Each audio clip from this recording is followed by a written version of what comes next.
Let's talk about the Vatican, the collective voice of billions of Catholics around the world. It has existed as an independent city-state for decades. It mints its own euros, prints its own stamps, issues its own passports, has its own flag, and is run by its own laws. Laws that seem to have done very little to protect innocent children from predatory priests. The Vatican has a long history of child sexual abuse and cover-ups by its own bishops. The first of its kind trial of two priests within the Vatican's walls has come as yet another reminder of why the Roman Catholic Church is in urgent need of reform. Here's a report. The Wuhan virus has long breached the walls of the Vatican. Sanitation drives like these have become a frequent sight inside St. Peter's Basilica. But a systemic sanitization still awaits the Catholic Church. The scourge of sexual abuse continues to soil the Holy See. In the latest instance, the Vatican has put two priests on trial over alleged sexual abuse: Reverend Gabriele Martinelli and Enrico Radis. One has been accused of sexually abusing an altar boy in a prominent Vatican City seminary. The other of covering up the entire case. This is the first such trial within the Vatican's walls. The case dates back to 2007. According to the charges read in a courtroom, the priests forced a 16-year-old boy to submit to cardinal relations, acts of sodomy, and forced masturbation.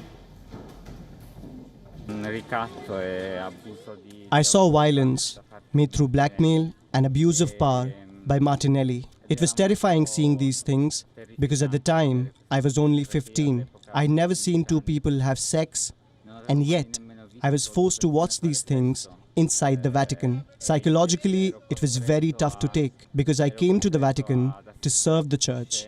I was a strong believer.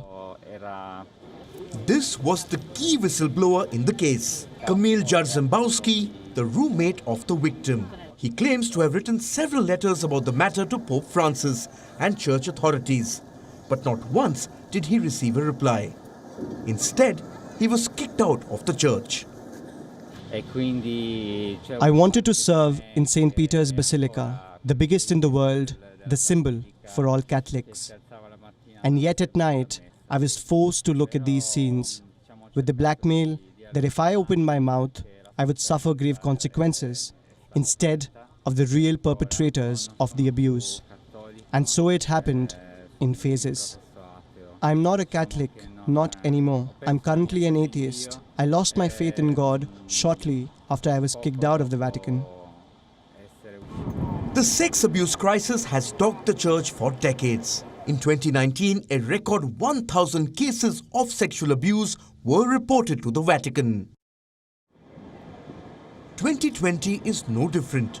Multiple cases of clergy abuse and cover-ups have sprung across the world in the last 10 months. In Minnesota, a bishop-elect had to resign following sexual abuse allegations. In France, a priest was convicted for abusing dozens of scouts. In Argentina, two priests were convicted for sexually abusing young children. These were just a few cases. Thousands of more such crimes are getting shrouded in the church's culture of secrecy.